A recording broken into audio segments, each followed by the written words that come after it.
welcome to the Ross Cloud Podcast. I'm your host, Chris Ross, and this platform was created to motivate and to inspire in hopes that you will become a better you. I'd like to give a shout out to everybody that's listening all over the world. Thank you guys for tuning in to the Ross Cloud Podcast. And this is our session with Miss Beth Kincaid. All right, Beth, what you got for us? It's been a while. It has been a little while. Glad to have you back. Thank you. Yes. So I wanted to talk today. I think the last time I spoke about assault or abuse, and I wanted to get a little more specific and talk about sexual violence a little bit more because I know it's something that a lot of people have experienced.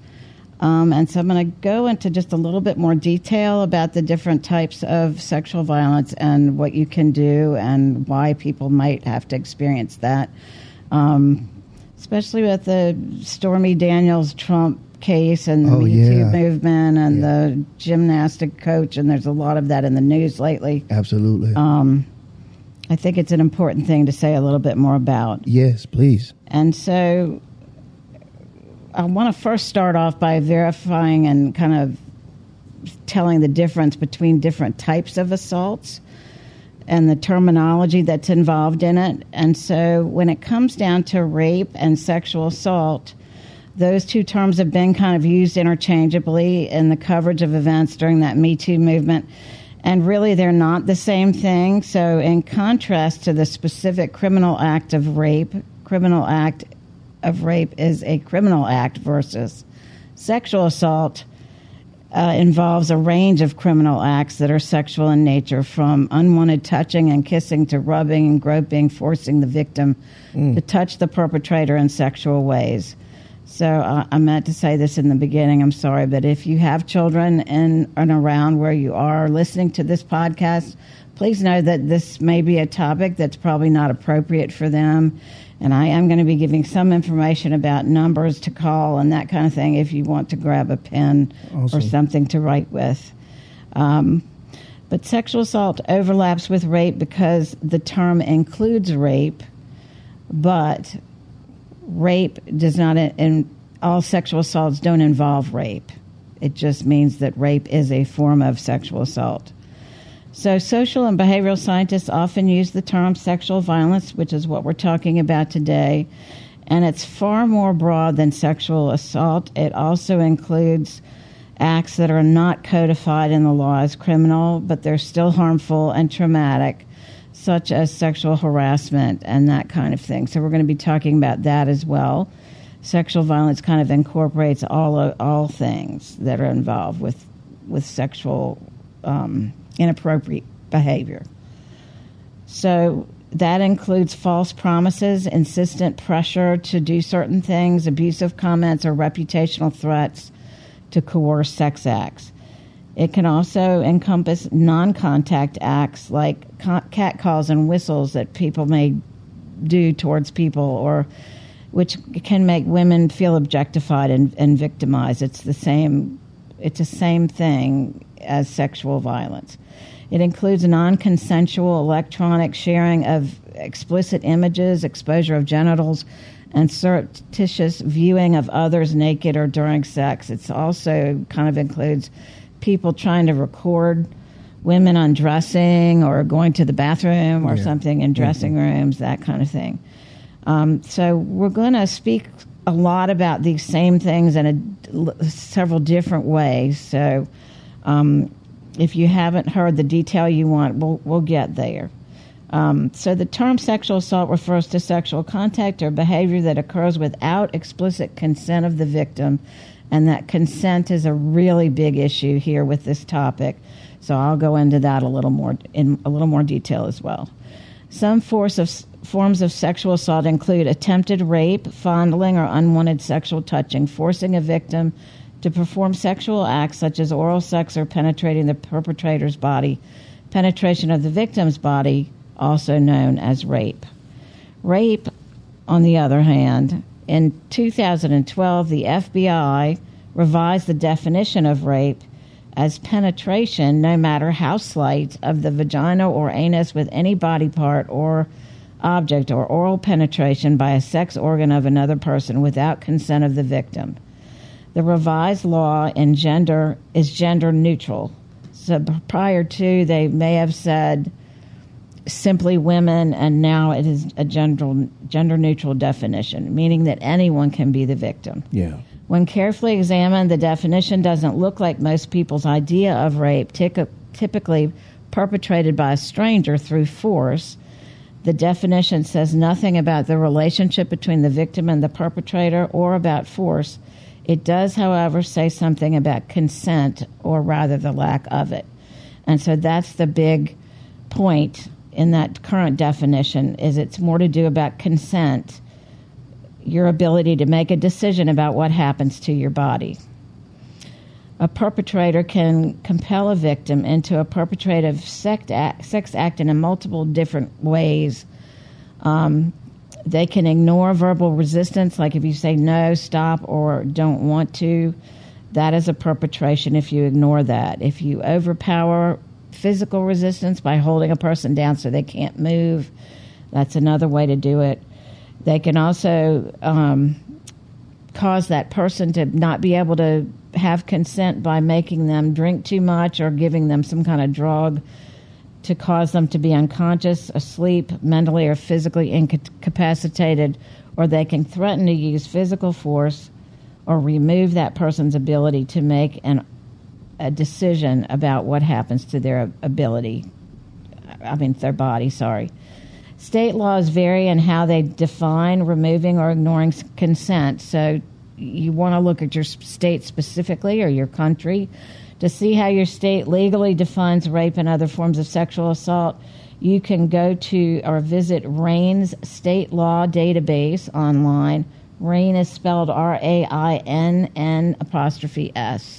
So that's a really good resource to use to look up information. Sexual harassment is another another part of sexual violence.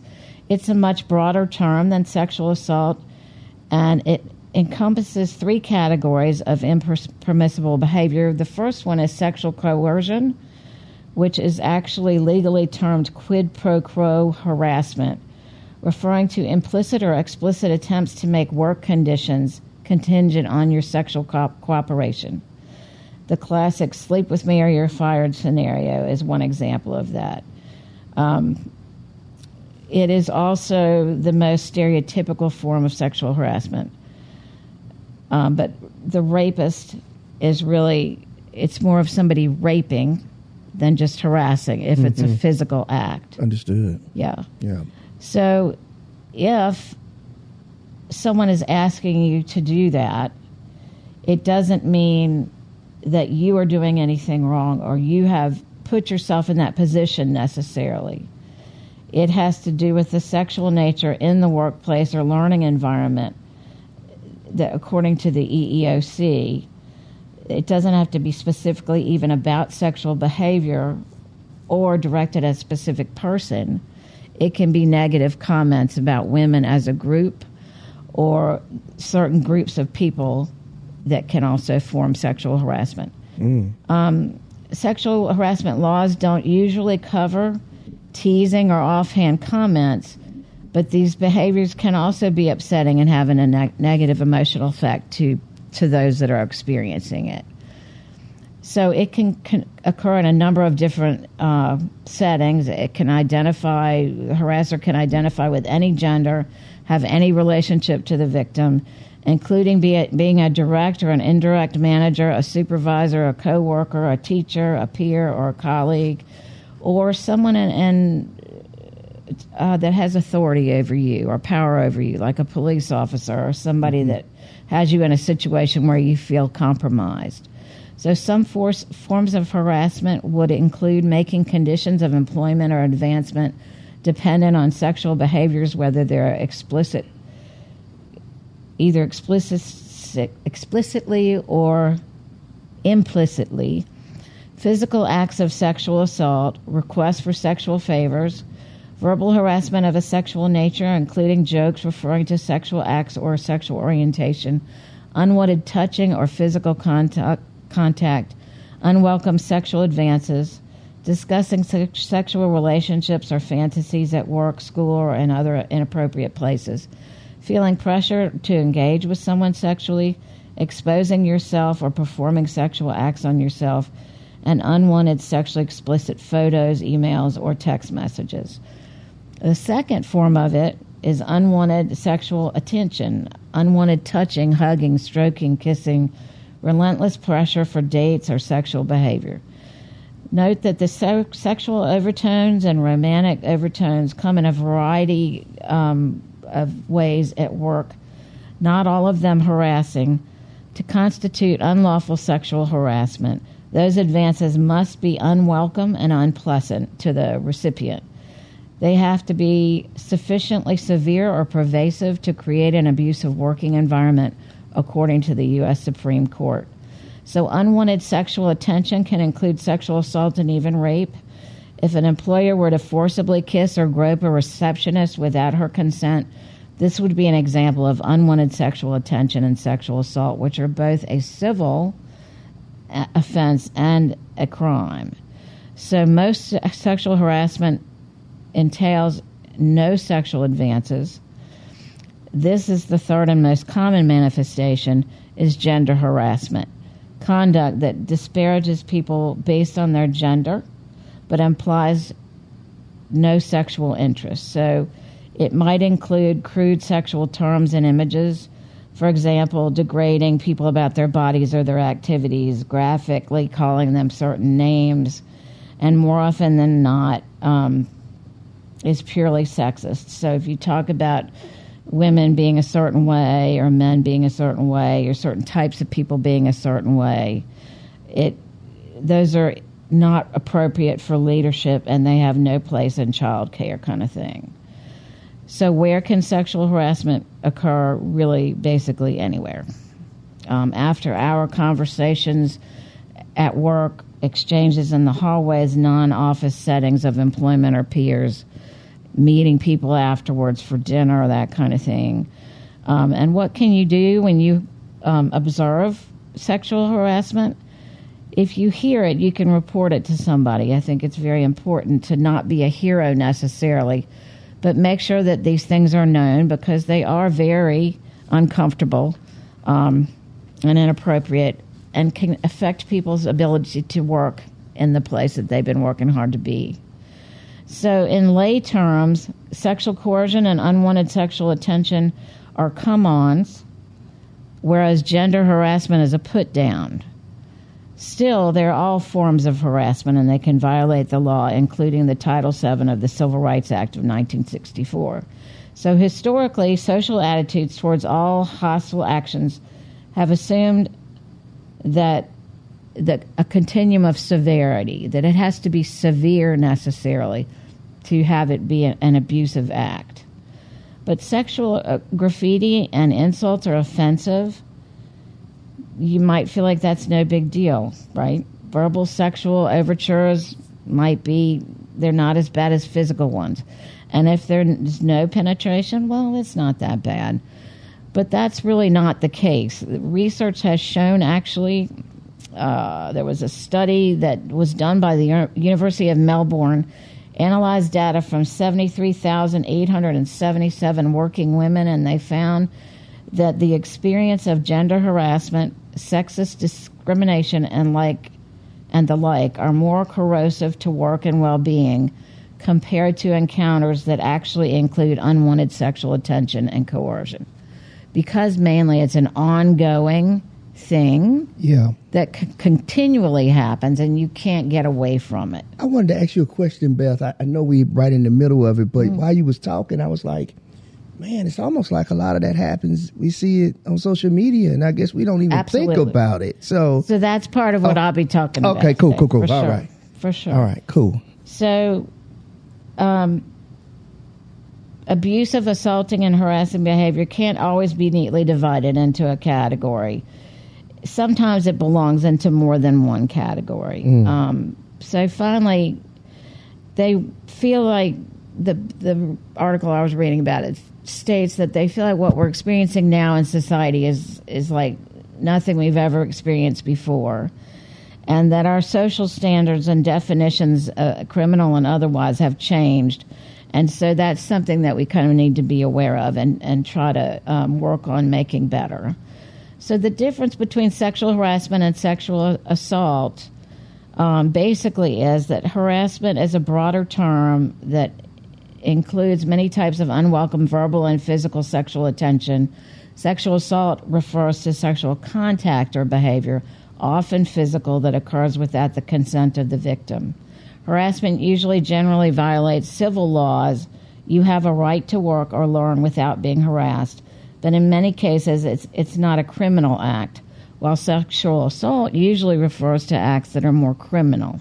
Some forms of assault would include penetration of the victim's body, also known as rape, attempted rape, forcing a victim to perform sexual acts such as oral sex, or penetration of the perpetrator's body, fondling or unwanted sexual attention. So sexual misconduct, which is a non-legal term, is used informally to describe a broad range of behaviors which may or may not involve harassment. For example, some companies prohibit sexual relationships between coworkers or between an employer and their boss, even if the relationship is consensual. So the next topic, which I think is one of the more severe ones, has to do with sexual abuse. So the term that has been in the news most recently with reference to Larry Nassar's trial about the gymnast was... Which is ongoing too, right? Yes, Are they still going on? Okay. Well, he's been in jail for a while. Yeah, he has been. Okay. So that is termed as sexual abuse, which has to do with a form of mistreating children. Sexual abuse is mainly used to describe behavior towards children, not adults. I feel like, though, there's other people that also are sexually abused, and I'm going to go into that in a little bit. So it's not just children, but that's the main category that they give it. So all 50 states have laws that recognize that children are not capable of giving informed consent to any sex act. And in the United States, the age at which consent can be given ranges from 16 to 18 years old. So it can include different things from touching a victim in a sexual manner to forcing a victim to touch the perpetrator in a sexual way to making the victim look at a sexual body part or watch sexual activity. Sexual abuse of a child is a criminal act, and that does include parents having children watch pornography or having them watch the parent watching it. So that's something people need to be aware of. When a perpetrator intentionally harms a minor physically, psychologically, sexually, or by acts of neglect, the crime is known as child abuse. This page that we're talking about right now specifically focuses on sexual abuse and the warning signs that crime might be occurring. So child sexual abuse is a form that includes, again, sexual activity where the perpetrator engages with a child in this way. When they do that, they're committing a crime that can have lasting effects on that victim for many, many years to come. And that child abuse doesn't need to even include physical act of a sexual nature between the perpetrator and a child. Some forms of child sexual abuse are not limited to that. So that can include exhibitionism or exposing oneself to a minor, fondling, intercourse, masturbation in the presence of a minor, or forcing the minor to masturbate, obscene conversations, phone calls, text messages, or digital interaction, producing, owning, or sharing pornographic images or movies of children, sex of any kind with a minor, including vaginal, oral, or anal, sex trafficking, or any other contact of a sexual nature that involves a minor. And again, the big term there has to do with consent. And I'll, again, talk about that a little further later. So sex abuse also is referred to as molestation. It's a similar thing. It's abusive sexual behavior by one person on another, often perpetrated using force or by taking advantage of another person. Usually molestation refers to an instance of sexual assault against a small child, whereas sexual abuse is a term used for a persistent pattern of sexual assaults. So I guess one incident incident would be called a molestation, but over time it would be a pattern of assaults. Yes. So the offender is referred to as a sexual abuser or a sex offender or a molester. And that term also covers behavior by an adult or an older adolescent towards a child to stimulate any one of the people involved sexually. The use of a child or other individuals younger than the age of consent for sexual stimulation is referred to as child sexual abuse or statutory rape. And I believe the statutory rape comes with the age difference, which is a 3-year gap generally. Or if you're over 21 and you're having sex with somebody under the age of 18, that kind of thing. So live streaming sexual abuse involves trafficking and coerced sexual acts or rape in real time on a webcam. So it also is a form of child abuse when they're abused for the sexual gratification of other people. And so some people may videotape this and sell it to people on the internet. Right. Even though they may not have direct contact, they're still involved in watching that.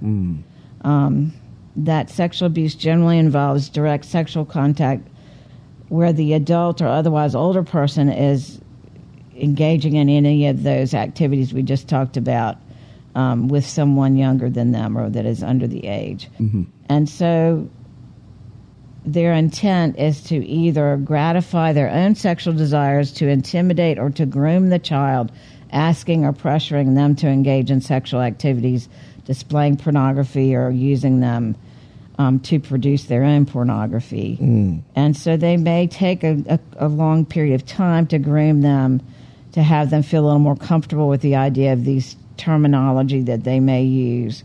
And so the effects of that in the long term include shame, self-blame, depression, anxiety, post-traumatic stress disorder, self-esteem issues, sexual dysfunction, chronic pelvic pain, addiction, self-injury, suicidal ideation, borderline personality disorder, and a propensity to re-victimization in adulthood. So they may, in turn, abuse someone else at the age of that might be at the age that when they were victimized.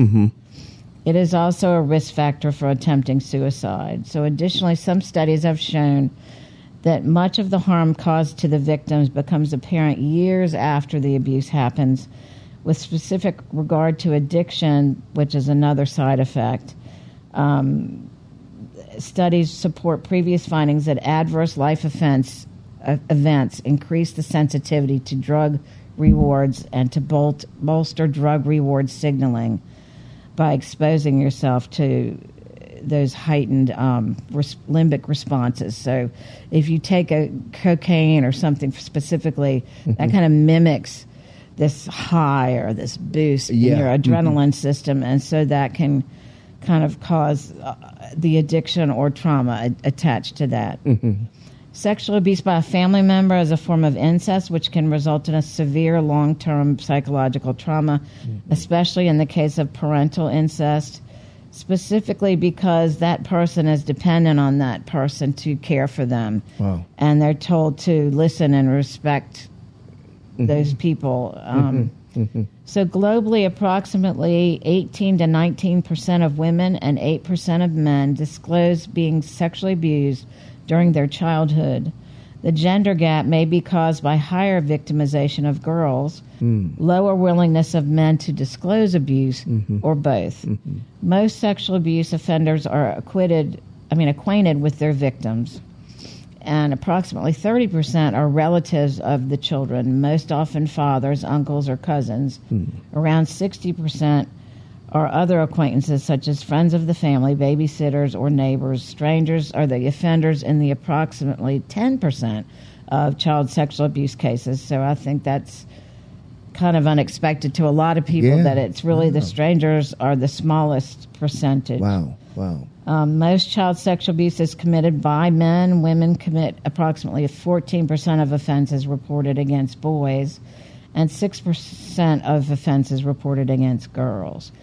Child sexual abuse offenders are not pedophiles, unless they have a primary or exclusive sexual interest in prepubescent children.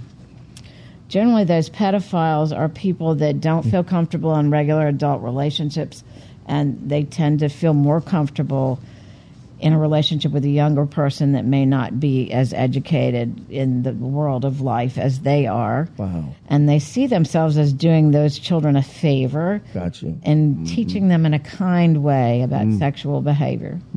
So another piece of that has to do with sexual assault that happens to men and boys, which is less common and people know less about it. But it can be almost more traumatizing in those situations sometimes because of the way society expects men and boys to react to things or to be able to be strong enough to keep that from happening. So that adds to that group's challenges. Men who have survived sexual assault as adults feel shame and self-doubt, believing that they should have been strong enough to fight off the perpetrator. Many men who experienced an erection or ejaculation during the assault may be confused and wonder what that means. These are normal physiological responses that don't in any way imply that you wanted, invited, or enjoyed the assault. So if something happens to you, know that it's not your fault and that you're not alone, that those physiological responses happen when your body, the adrenaline starts pumping for whatever the reason, whether that's fear, shock, it depends on the situation. So men who are sexually abused as boys or teens may also respond differently than men who were sexually assaulted as adults. The following list includes some of those common experiences that are shared by men and boys who have survived sexual assault. It's not a complete list, but it may help you to know that other people are having similar experiences. So they experience anxiety, depression, post-traumatic stress disorder, flashbacks, and eating disorders. Avoiding people or places that remind you of the assault or abuse. Concerns and questions about sexual orientation. Fear about the worst happening and having a sense of shortened future. Feeling like less of a man or that you no longer have control over your own body. Feeling on edge, being unable to relax and having difficulty sleeping, sense of blame, shame over not being able to stop the assault or abuse, especially if you experienced an erection or ejaculation. Withdrawal from relationships or friendships and an increased sense of isolation and worrying about disclosing for fear of judgment or disbelief. So they have a harder time talking about it with other people because of the judgment that might be attached to that. The perpetrators of that kind of sexual assault between men and boys can be any gender, sexual orientation, or age. They can have any relationship with the victim. And like all perpetrators, they might use physical force or psychological and emotional coercion tactics. Can being assaulted affect your sexual orientation? That's another question people ask. So it is in no way related to sexual orientation of the perpetrator or the survivor or the person's sexual orientation. That cannot be caused by the sexual abuse or assault either. So the bathroom law that we had here, that people are worried about transsexuals, transgendered people, gay people being in a bathroom with your children, that has nothing to do with somebody's desire to sexually abuse someone. That's a whole different thing. So some men and boys have questions about their sexuality after surviving that assault, and that's understandable, but it can be especially true if you experience that reaction of ejaculation and erection during that assault. Again, that's a physiological response that is involuntary, and it doesn't mean that you had any control over that. Sometimes the perpetrators, especially adults who sexually abuse boys, will use that physiological response to maintain their secrecy by using phrases like, well, you know you liked it, or if you've been sexually abused or assaulted, you know, you wouldn't like it, right? So it's you just need to remember that it's not your fault, and it no way means that you asked for that. So force doesn't always refer to physical pressure. Perpetrators may also use emotional coercion and psychological force or manipulation to coerce that victim into non-consensual sex. Some perpetrators will use threats to force the victim to comply, such as threatening or to hurt the victim or family or other intimidation acts. With children, young girls, young boys, they may go on the internet and kind of groom that person into believing that nobody cares about them and that the only way they're going to get caring and love is to come to that person and that they're going to provide everything that they need. The majority of perpetrators are someone who is known to the victim. About 8 out of 10 sexual assaults are committed by someone known to the victim, like an intimate partner sexual violence or an acquaintance rape. The term date rape is sometimes used to refer to acquaintance rape. Perpetrators of acquaintance rape might be a date, but they also could be a classmate, a neighbor, a friend, a significant other, or another number of different roles. It's important to remember that dating instances of past intimacy or other acts like kissing don't give somebody consent for increased or continued sexual contact. So if somebody says, well, we've done it before, that has nothing to do with your desire to do it now. That's right. So in other instances, you may not know the perpetrator, and that's called stranger rape. So stranger rape can occur in several different ways. One of them is called a blitz sexual assault, when a perpetrator quickly and brutally assaults the victim with no prior contact, usually at night or in a public place. Contact sexual assault is when a perpetrator contacts the victim and tries to gain their trust by flirting or luring the victim into their car or otherwise trying to coerce that victim into a situation where sexual assault will occur. Home invasion sexual assault is when a stranger breaks into the victim's home and commits the assault there as part of that break-in. Survivors of both stranger rape and acquaintance rape often blame themselves for behaving in a way that encouraged that perpetrator. And so it's important to remember that as the victim, you are never to blame for the actions of the perpetrator.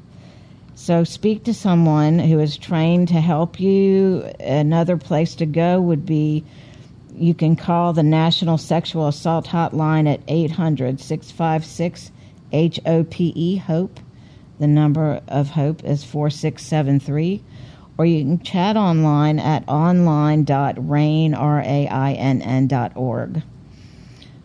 Perpetrators can't defend against charges of rape also by claiming they were drunk themselves or by saying they're married to the victim.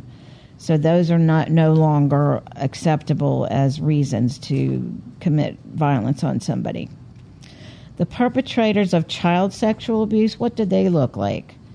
The majority of them are somebody that child knows. About 93% of victims under the age of 18 know that abuser. 93%. Mm-hmm. A perpetrator doesn't have to be an adult to harm a child. They can have any relation to that child, including an older sibling, a playmate, a family member, a teacher, a coach, an instructor, a caretaker, or a parent of another child. According to 1 in 6, child sexual abuse is the result of abusive behavior that takes advantage of a child's vulnerability and is in no way related to sexual orientation of the abusive person. Abusers can manipulate victims to stay quiet about the sexual abuse using a number of different tactics. They may also use their position of power over that victim or intimidate that child by saying something will happen if they tell somebody. They might also tell the child that the activity is normal or that they enjoyed it, and then the abuser may make many threats if the child refuses to participate or plans to tell another person. Child sexual abuse is not only, again, a physical violation, it's a violation of trust and also authority over that person. So we were speaking earlier about the role of consent. The legal definition for terms like rape, sexual assault, and sexual abuse vary from state to state, again, as I said before. So you want to look at that database we talked about earlier, RAIN's state law database, to determine what those legalities are in your state. But there are several different types of consent. Each state sets its own definition, either in the law or through court cases. And so in general, the main ways that you give consent are affirmative consent. Did that person express overt actions or words indicating that they are agreeing to this act? Freely given consent, was the consent offered of the person's own free will without being induced by fraud, coercion, violence, or threat of violence? And also, last but not least, capacity to consent. Did that individual have the capacity or the legal ability to consent? And that can be determined by a number of different factors. One of them is age. Is the person at or above the age of consent for that state? Does the age difference between the perpetrator and the victim affect the age of the consent? The age difference, I think, generally has to be 3 years under the age of 18. Developmental disability. Does that person have a developmental disability or other form of mental incapacitation that might, like a traumatic brain injury, or they're born with a developmental disability, so that they cannot be able to perform an informed or freely given consent? Intoxication. If that person's intoxicated, different states have different definitions of intoxication, and in some cases it matters whether you voluntarily or involuntarily became intoxicated. So somebody could have spiked your drink. Physical disability. Does a persona have a physical disability, incapacity, or other form of helplessness? Are they blind? Are they mute? Can they not move certain body parts? Relationship of victim to the perpetrator. Was the alleged perpetrator in a position of authority, such as a teacher or a correctional office, where the person felt like they didn't have any ability to say no? Unconsciousness. So if they're sleeping, sedated, strangulated, or suffering from physical trauma, they may not be able to physically give consent. And vulnerable adults. Is that person considered a vulnerable adult, like an elderly person, or is it an adult dependent on other people for their care? So again, each state might have a different definition. So the other little lesser known or lesser used assault categories would be spousal sexual abuse or wife rape. Wow. Is definitely a form of domestic violence, and that involves threats or actual forced sex, threats of sexual contact or forced sex by a woman's husband or ex-husband. That may constitute rape depending on the jurisdiction or the actions that are taken. So that term is used, again, to describe acts that are taken or committed without that person's consent and against their will by their husband or ex-husband. Those sexual acts are committed through physical force, usually, threats of force against that person or a third person, or implied harm based on prior assaults that cause that woman to fear that physical force will be used if she resists. So when that woman submits to sexual acts out of fear or coercion, it is called rape. If she does not need to be putting up a good fight, she doesn't have to be putting up a good fight for it to be rape. If you're asked to do something or you're forced to do something you do not want to do, then it's still considered rape. These are not limited to penile vaginal intercourse, the insertion of genitals into different cavities. It could be anything.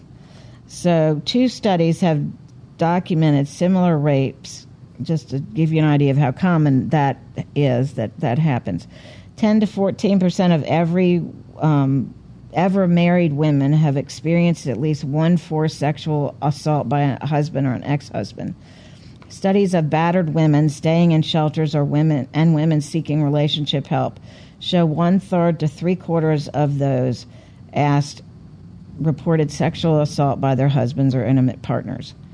So women raped by a partner are violated by someone with whom they share their lives, their homes, their children.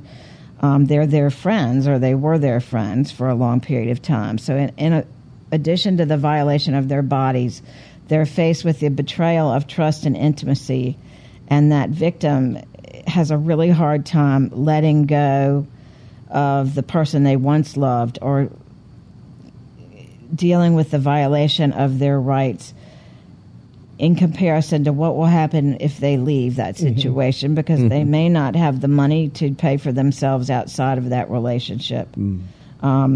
It also, research has shown that wife rape victims are more likely to be raped multiple times compared with stranger or acquaintance rape victims.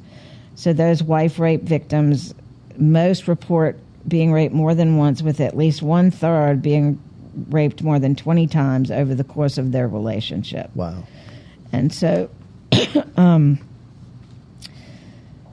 they really experience long-lasting physical and psychological injuries, much more severe than those stranger rape or one-time rape situations.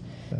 So their legal rights, they didn't have any for a long time, but today it's a crime in all 50 states and federal lands for a husband.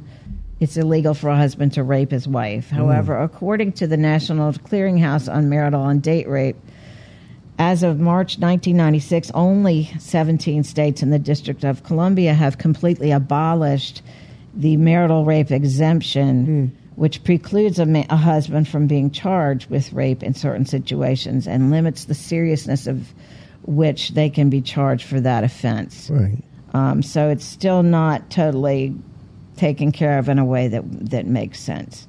But again, each state has their own codes. So you might ask, why would a man rape his wife? Yeah. And the answer is there's very little research to this because a lot of survivors may not report that. And so that's another issue. Gotcha. That those that do report it say it has nothing to do with wives withholding sex, which is the most common myth.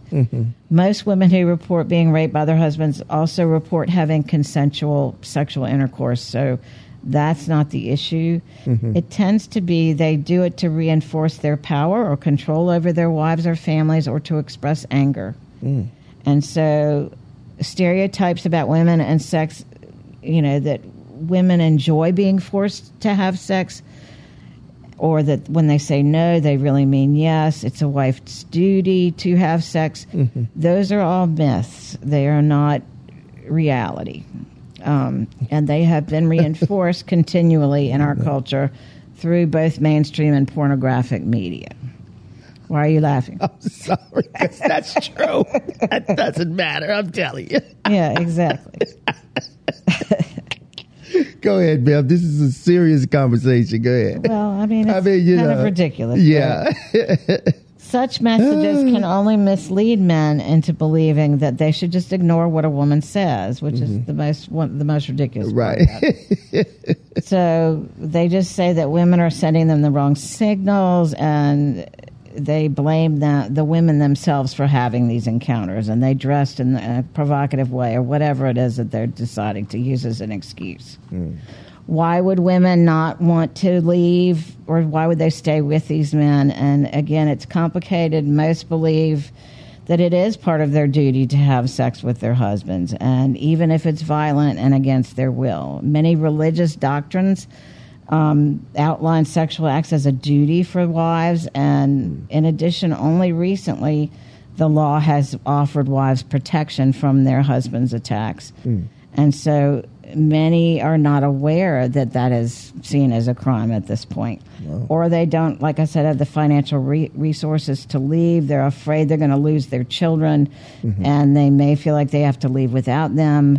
And they may not leave out of love and loyalty for their husband, which overrides their pain and suffering. So the decision to leave a person you care about or you love can be very difficult, because it's the abuse that's wrong, not loving that person that is being abusive. So no one deserves to be beaten or raped or required to live in fear or violence. That's right. Everyone has the right to a safe home.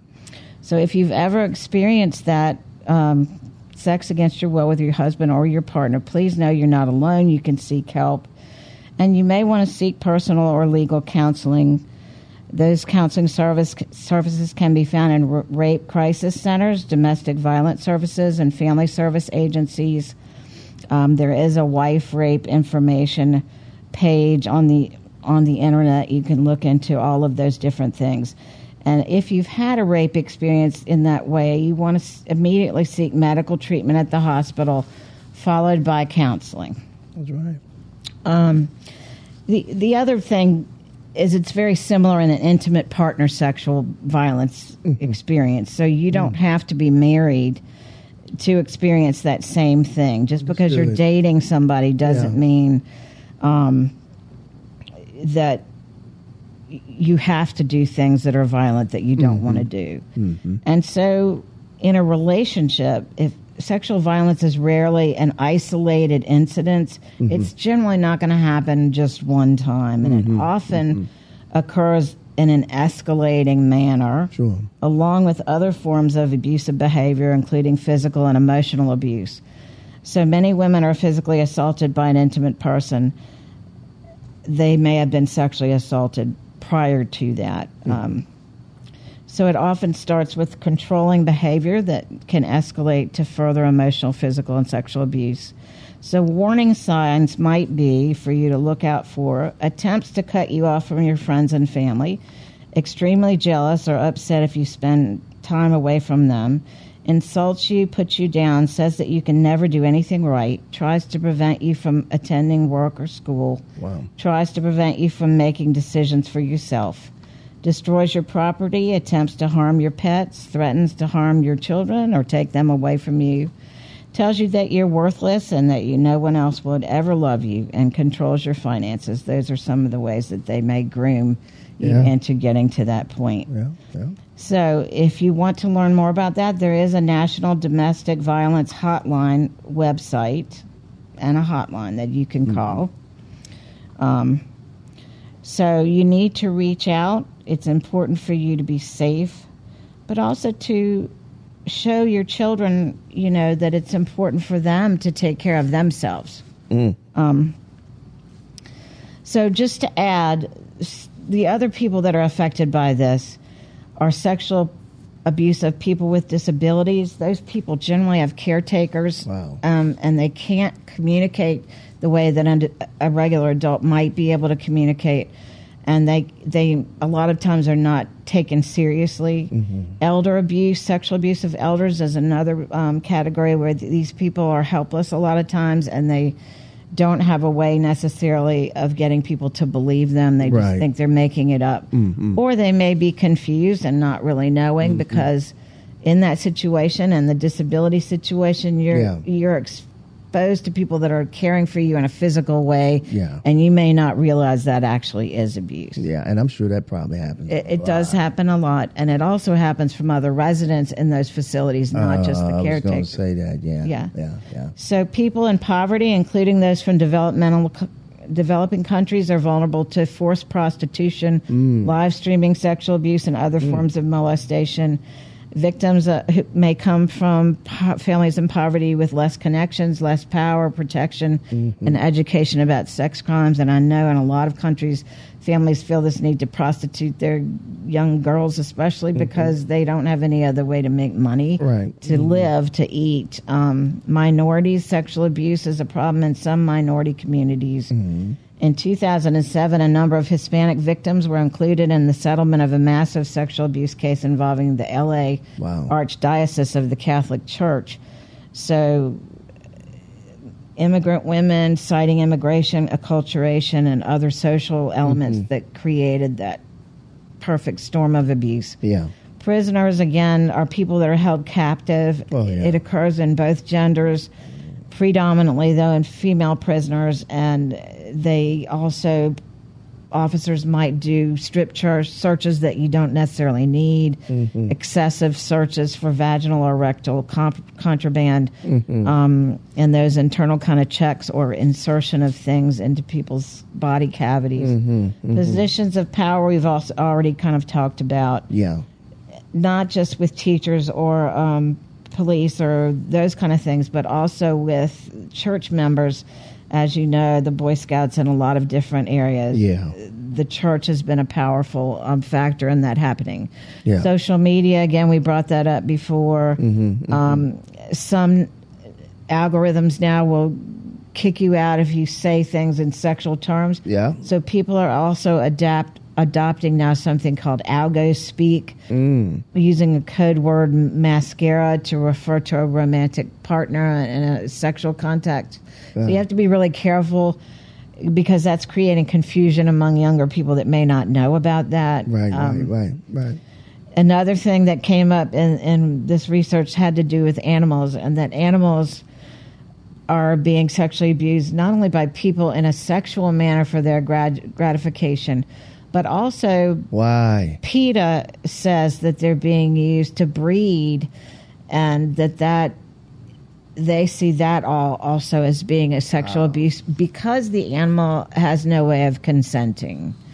And so there's a big, long thing you can look at about that. Yeah. What came up to me that was super interesting is a man named Charles Patterson came up with this theory about the fact that as humans came along in the agricultural growth and industrial growth, we began to use animals and the land as resources. And so we began to see them as less than, and we began to treat them poorly and just basically rape the land and rape these animals to use what we could to take care of ourselves. Yeah. And it also contributed to a patriarchal society where men were seen as the most important. And so other minorities or women and children were not seen as being as valuable.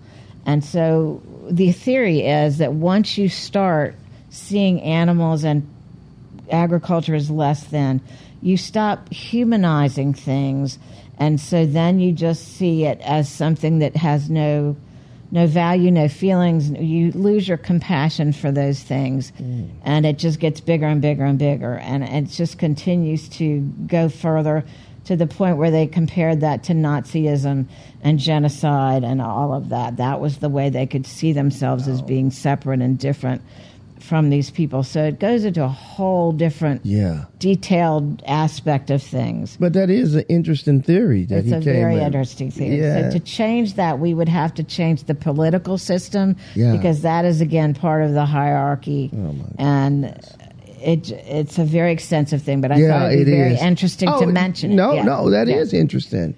So another part is sex trafficking. As you know, these people can just be grabbed off the street at a gas station. Yes. And they're drugged and held in a situation where they didn't do anything wrong. They're getting bold, too. They're getting bold. Yes. They just snatch them off the streets now. Absolutely. Walk up to them and snatch them. Absolutely. Yeah. And once you're in it, it's very hard to get out of it. Sure. Military sexual trauma, again, that has to do with a lot of different situations where people that have power in a number of different ways are using that to induce sexual trauma and sexual assault on people. That's right. Multiple perpetrator sexual assault, again, is another thing that happens, and the effects on survivors is a whole different thing, because it makes it bigger with a number of different people involved, and it's more difficult to prosecute. The repercussions of it, if there's videos and photos taken that are going to be out there forever, and an increased risk of STDs is another thing with that. Sure. And there's a number of people now that I happen to have worked with sometimes, where a husband or an ex-boyfriend will have a video of someone, and they will put it out there to the media of their nude ex-partner, and send it to their workplace and all those kinds of things. Messed up. And so, so I think for you to be able to do those kinds of things, you have to have a very skewed way of looking at things. Yes. Sexual exploitation by helping professionals, by medical professionals, again, is another, some other areas. Using technology to hurt people, that's what we were just talking about, the pictures. Online harassment, and, This a long list, looks like. There is a long list.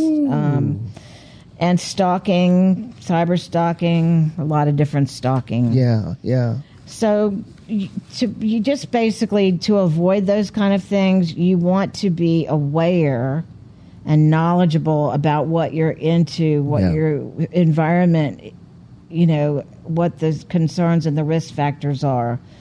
Alcohol and drug use can cause you to be a little more vulnerable. Delinquency in an adolescent can cause them to be more vulnerable. Mm-hmm. Relationships, lack of concern for others, early sexual invitations to people. Seeing pornography actually tends to numb people to what the realities are, and so that can have a big effect in things. Mm-hmm. Hypermasculinity, suicidal behavior, aggressive behavior at school right now, is pushing people to do things. Yeah. Mm-hmm. Group activities will make you do things that aren't necessarily things you would normally do by yourself. So you just want to decrease your own vulnerability and look. I could sit here and list everything, but you want to go online and look at those things you should be aware of. But when you're walking, you want to trust your instincts and look around and be aware of where you are and what looks suspicious, and park in a well-lit parking spot and make sure there's other people with you. Yeah. But just having a buddy doesn't make you totally safe either, so you need to make sure, that you have an out somewhere. You have a phone that's pressed to 911. Yeah. That's true. In the community, we need to promote those social norms that are different and have us not accept any kind of sexual or assault, abuse, harassment, have that not be okay. Any disrespectful language to people or groups of people, that's not okay. And we want to empower and support girls and women and those that are vulnerable, and protect our environments, and the survivors we want to support and definitely get help. I think a lot of people that are raped don't want to talk about it. They don't want to tell anybody because it's not only embarrassing, but they're seen as having done something wrong or have had a part in it. So you want to go from there. So that is how I will leave you. I would suggest getting treatment in that situation. Yes. And if you're an adult survivor of child sexual abuse, get help as well, because there are a lot of things that people carry with them as their baggage for later on that affects your relationships later. Yes. Beth, thank you so much. It's a wealth of information that you've given us, and I almost need to do a part 2 on this, really. Maybe, It was so much, something to think about, but I really do appreciate you again. Glad to have you back again. Glad to be here. So we can have this moment in time in this space so folks can get this information and just to get a little knowledge on what to look out for. As you gave some great gems, some great jewels in there that can help people survive in this world. It's a different world we live in today. Absolutely. So I thank you so much. We really do appreciate you here at the Raw. You're welcome. So listen, I hope you guys have heard something today that can help you become a better you. This is the Ross Cloud Podcast. Make it a great day and keep being great. Peace.